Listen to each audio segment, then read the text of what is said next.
ನಮಸ್ಕಾರ. ಈ ದಿನದ ಸಂಪೂರ್ಣ ಹಿಂದೂ ಪಂಚಾಂಗ ಮೇ 20 ಬುಧವಾರ ಹೇಗಿದೆ ಅನ್ನೋದನ್ನ ನೋಡೋಣ. ಈ ಒಂದು ಸಂವತ್ಸರ ಸಿದ್ಧಾರ್ಥಿ ಸಂವತ್ಸರ ಆಗಿರುತ್ತೆ.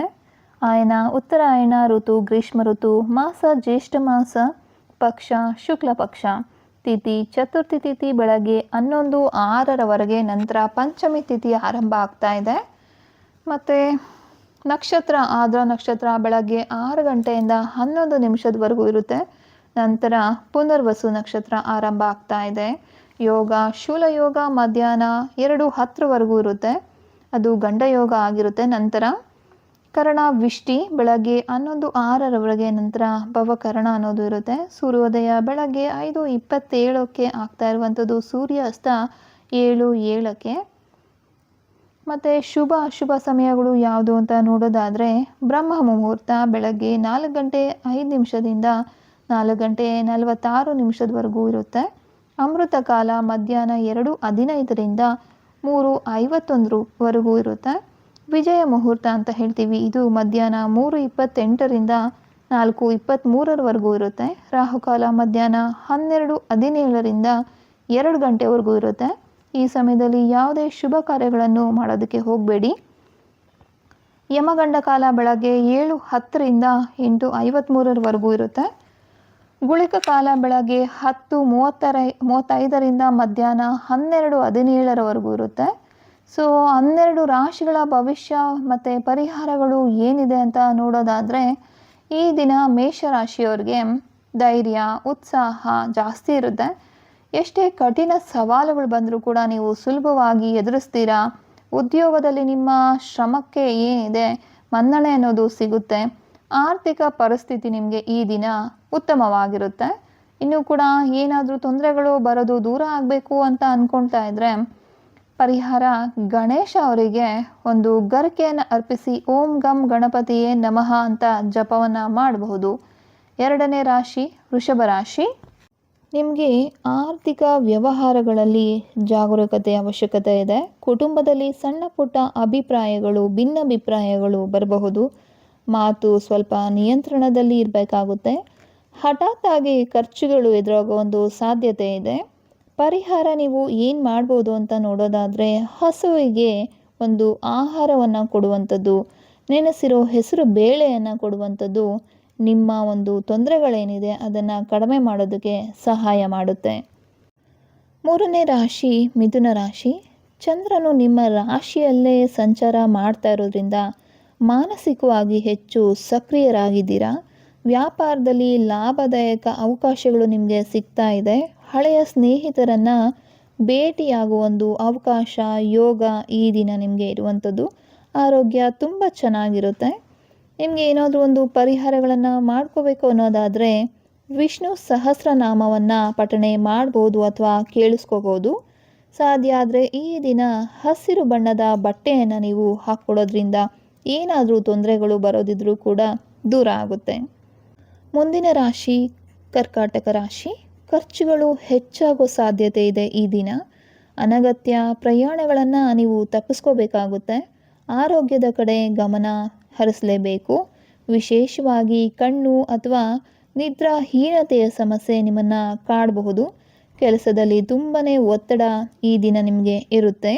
ಈ ಒಂದು ತೊಂದರೆಗಳು ನಿಮ್ಮನ್ನು ಕಾಡದೇ ಇರೋ ರೀತಿ ಶಿವನಿಗೆ ಜಲಾಭಿಷೇಕ ಮಾಡ್ಬೋದು ಅಥವಾ ಶಿವನನ್ನು ಕುರಿತು ಧ್ಯಾನವನ್ನು ಮಾಡೋದ್ರಿಂದ ಈ ಒಂದು ಸಮಸ್ಯೆಗಳಿಂದ ನೀವು ಮುಕ್ತಿ ಅನ್ನೋದನ್ನು ಪಡ್ಕೋಬಹುದಾಗಿದೆ. ಮುಂದಿನ ರಾಶಿ ಸಿಂಹರಾಶಿ. ಆದಾಯದ ಮೂಲಗಳು ಹೆಚ್ಚಾಗುತ್ತೆ ನಿಮಗೆ ಈ ದಿನ. ಉದ್ಯೋಗದಲ್ಲಿ ಪ್ರಮೋಷನ್ ಅಥವಾ ಹೊಸ ಜವಾಬ್ದಾರಿ ಸಿಗೋ ಲಕ್ಷಣಗಳು ಕಾಣ್ತಾ ಇದೆ. ಪ್ರೇಮಿಗಳಿಗೆ ಮತ್ತು ವಿದ್ಯಾರ್ಥಿಗಳಿಗೆ ಅತ್ಯಂತ ಅನುಕೂಲಕರವಾದಂಥ ದಿನ ಇದಾಗಿದೆ. ಏನಾದರೂ ತೊಂದರೆಗಳು ಬರುತ್ತಿದೆ ಅನ್ನೋದಾದರೆ ಪರಿಹಾರ ಏನು ಅಂತ ನೋಡೋದಾದರೆ, ಸೂರ್ಯ ದೇವನಿಗೆ ತಾಮ್ರದ ಪಾತ್ರೆಯಲ್ಲಿ ಸ್ವಲ್ಪ ನೀರನ್ನು ಅರ್ಪಿಸಬೇಕು. ಇದು ನಿಮ್ಮ ಎಲ್ಲ ತೊಂದರೆಗಳಿಂದ ನಿಮ್ಮನ್ನು ಕಾಪಾಡೋದಕ್ಕೆ ಸಹಾಯ ಮಾಡುತ್ತೆ. ಮುಂದಿನ ರಾಶಿ ಕನ್ಯಾ ರಾಶಿ. ನಿಮಗೆ ಈ ದಿನ ಹೇಗಿದೆ ಅಂತ ನೋಡೋದಾದರೆ, ನೀವು ಎಲ್ಲಿ ಕೆಲಸ ಮಾಡ್ತಿದ್ದೀರಾ ಆ ಒಂದು ಕಾರ್ಯಕ್ಷೇತ್ರದಲ್ಲಿ ದೊಡ್ಡ ಯಶಸ್ಸು ನಿಮಗೆ ಸಿಗುತ್ತೆ. ಮೇಲಧಿಕಾರಿಗಳಿಂದ ನಿಮಗೆ ಒಂದು ಪ್ರಶಂಸೆ ಅನ್ನೋದು ಕೂಡ ಸಿಗುತ್ತೆ. ಹೊಸ ಉದ್ಯೋಗದ ಹುಡುಕಾಟದಲ್ಲಿ ಏನಾದರೂ ನೀವಿದ್ದೀರಾ ಅನ್ನೋದಾದರೆ ಒಂದು ಒಳ್ಳೆಯ ಸುದ್ದಿ ಸಿಗುತ್ತೆ. ಆಸ್ತಿ ಖರೀದಿ ಯೋಗ ಕೂಡ ನಿಮಗೆ ಈ ದಿನ ಇರುವಂಥದ್ದು. ನಿಮಗೆ ಪರಿಹಾರಗಳೇನಾದರೂ ಮಾಡ್ಕೋಬೇಕು ಅನ್ನೋದಾದರೆ ಬುಧ ಗ್ರಹದ ಪ್ರೀತಿಯಾಗಿರುವಂಥದ್ದು ಗಣಪತಿಗೆ ಮೋದಕ ಮತ್ತು ಲಡ್ಡು ನೈವೇದ್ಯವನ್ನು ಮಾಡಬಹುದು. ಮುಂದಿನ ರಾಶಿ ತುಲಾ ರಾಶಿ. ಈ ದಿನ ನಿಮಗೆ ಒಂದು ಭಾಗ್ಯೋದಯದ ದಿನ ಆಗಿರುತ್ತೆ. ಧಾರ್ಮಿಕ ಕಾರ್ಯಗಳಲ್ಲಿ ಆಸಕ್ತಿ ನಿಮಗೆ ಜಾಸ್ತಿ ಆಗುತ್ತೆ. ದೂರದ ಪ್ರಯಾಣದಿಂದ ಕೂಡ ನಿಮಗೆ ಲಾಭ ಆಗುವಂಥ ಒಂದು ಸಾಧ್ಯತೆಗಳಿದೆ. ತಂದೆಯ ಆರೋಗ್ಯ ಏನಾದರೂ ಕೆಟ್ಟಿದ್ರೆ ಅದು ಸುಧಾರಿಸುತ್ತೆ. ಅವರ ಬೆಂಬಲ ಕೂಡ ನಿಮಗೆ ಈ ದಿನ ಸಿಗ್ತಾ ಇದೆ. ನೀವು ಪರಿಹಾರಗಳನ್ನು ಏನಾದರೂ ಮಾಡ್ಕೋಬೇಕು ಅನ್ನೋದಾದರೆ ಲಕ್ಷ್ಮೀ ದೇವಿಯ ಮುಂದೆ ತುಪ್ಪದ ದೀಪವನ್ನು ಹಚ್ಚಿ ಆರಾಧನೆ ಮಾಡಬೇಕಾಗುತ್ತೆ. ಮುಂದಿನ ರಾಶಿ ವೃಶ್ಚಿಕ ರಾಶಿ. ತುಂಬ ಇಂಪಾರ್ಟೆಂಟ್ ಆಗಿ ನಿಮಗೆ ಒಂದು ಸೂಚನೆ ಅನ್ನೋದು ಇಲ್ಲಿರುವಂಥದ್ದು. ನಾಳೆ ನಿಮಗೆ ಅಷ್ಟಮ ಚಂದ್ರನ ಪ್ರಭಾವ ಕಾಣ್ತಾ ಇರುವಂಥದ್ದು. ದಿನದ ದ್ವಿತೀಯಾರ್ಧದಲ್ಲಿ ಅಂದರೆ ಮಧ್ಯಾಹ್ನದ ನಂತರ ಸ್ವಲ್ಪ ಜಾಗರೂಕರಾಗಿರಬೇಕು. ಆರೋಗ್ಯದಲ್ಲಿ ಏರುಪೇರಾಗಬಹುದು, ಅಥವಾ ನೀವೇನಾದರೂ ಒಂದು ವೆಹಿಕಲ್ ಡ್ರೈವ್ ಮಾಡುವಾಗ ಮತ್ತು ಹಣದ ವ್ಯವಹಾರಗಳಲ್ಲಿ ಹೆಚ್ಚಿನ ಒಂದು ಅಗತ್ಯತೆ, ಒಂದು ಎಚ್ಚರಿಕೆ ಖಂಡಿತ ನಿಮಗೆ ಅಗತ್ಯ ಅಂತ ಕಾಣ್ತಾ ಇದೆ. ಸಾಧ್ಯವಾದಷ್ಟು ಜಗಳಗಳು, ವಾದ ವಿವಾದಗಳಿಂದ ನೀವು ದೂರ ಇರಬೇಕಾಗುತ್ತೆ. ಪರಿಹಾರ ಏನು ಅಂತ ನೋಡೋದಾದರೆ ಹನುಮಾನ್ ಚಾಲೀಸನ್ನು ನೀವು ಪಠಿಸಬೇಕಾಗುತ್ತೆ. ಮತ್ತು ದೇವಸ್ಥಾನದಲ್ಲಿ ಕರ್ಪೂರವನ್ನು ಬೆಳಗಬೇಕಾಗುತ್ತೆ. ಮುಂದಿನ ರಾಶಿ ಧನುರಾಶಿ. ದಾಂಪತ್ಯ ಜೀವನ ಮಧುರವಾಗಿರುತ್ತೆ. ಪಾಲುದಾರಿಕೆ ವ್ಯವಹಾರದಲ್ಲಿ ಉತ್ತಮ ಲಾಭವನ್ನು ಕಾಣಬಹುದು. ಸಮಾಜದಲ್ಲಿ ಗೌರವ ಪ್ರತಿಷ್ಠೆಗಳು ಹೆಚ್ಚಾಗುತ್ತೆ. ಹೊಸ ಒಪ್ಪಂದಗಳಿಗೆ ಸಹಿ ಹಾಕೋದಕ್ಕೆ ಇದೊಂದು ಶುಭ ದಿನ ಆಗಿರುತ್ತೆ. ಪರಿಹಾರ ಹಳದಿ ಬಟ್ಟೆಯನ್ನು ನೀವು ಧರಿಸಬಹುದು, ಅಥವಾ ಗುರುಗಳ ಆಶೀರ್ವಾದವನ್ನು ಪಡಿಬಹುದಾಗಿರುತ್ತೆ. ಮುಂದಿನ ರಾಶಿ ಮಕರ ರಾಶಿ. ವಿರೋಧಿಗಳ ಮೇಲೆ ಈ ದಿನ ನಿಮಗೆ ಜಯ ಸಿಗುತ್ತೆ. ಹಳೆಯ ಸಾಲಗಳಿಂದ ನೀವು ಮುಕ್ತಿಯನ್ನು ಪಡೆಯಬಹುದು. ಕೋರ್ಟ್ ಕಚೇರಿ ಕೆಲಸಗಳಲ್ಲಿ ನಿಮಗೆ ಯಶಸ್ಸು ಅನ್ನೋದು ಸಿಗುತ್ತೆ. ಉದ್ಯೋಗದಲ್ಲಿ ಸಹೋದ್ಯೋಗಿಗಳ ಬೆಂಬಲ ಕೂಡ ನಿಮಗೆ ಈ ದಿನ ದೊರೆಯುತ್ತೆ. ಪರಿಹಾರ ಅಗತ್ಯ ಇರೋರಿಗೆ ಅನ್ನದಾನ ಮಾಡಬಹುದು, ಅಥವಾ ಶನಿ ದೇವರ ಸ್ಮರಣೆಯನ್ನು ಮಾಡಬಹುದು. ಮುಂದಿನ ರಾಶಿ ಕುಂಭರಾಶಿ. ಬುದ್ಧಿವಂತಿಕೆಯಿಂದ ಕಾರ್ಯಗಳನ್ನು ಯಶಸ್ವಿಯಾಗಿ ಈ ದಿನ ನೀವು ಮುಗಿಸ್ತಾ ಇದ್ದೀರಾ. ಕಲೆ, ಸಾಹಿತ್ಯ ಮತ್ತು ಸೃಜನಶೀಲ ರಂಗದಲ್ಲಿ ಇರೋರಿಗೆ ಉತ್ತಮ ಮನ್ನಣೆ ಸಿಗ್ತಾ ಇದೆ. ಮಕ್ಕಳ ಪ್ರಗತಿಯಿಂದ ಮನಸ್ಸಿಗೆ ಸಂತೋಷ ಅನ್ನೋದು ಆಗುತ್ತೆ. ಪರಿಹಾರ ಏನು ಅಂತ ನೋಡೋದಾದರೆ ಪಕ್ಷಿಗಳಿಗೆ ಊಟವನ್ನು ಹಾಕುವಂಥದ್ದು, ನೀರನ್ನು ಇಡುವಂಥದ್ದು ಪರಿಹಾರ ಆಗಿರುತ್ತೆ.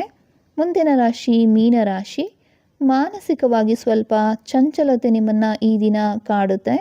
ತಾಯಿಯ ಆರೋಗ್ಯದ ಕಡೆ ಗಮನ ಕೊಡಿ. ಭೂಮಿ ಅಥವಾ ವಾಹನ ಖರೀದಿ ವಿಚಾರದಲ್ಲಿ ಗೊಂದಲ ಉಂಟಾಗಬಹುದು.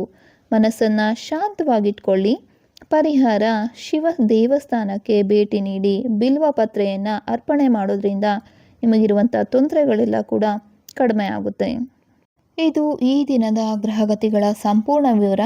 ಈ ಮಾಹಿತಿ ನಿಮ್ಮ ದಿನವನ್ನು ಉತ್ತಮವಾಗಿ ಯೋಜಿಸಲು ಸಹಕಾರಿಯಾಗಿದೆ ಅಂತ ನಾನು ನಂಬ್ತಾ ಇದ್ದೇನೆ.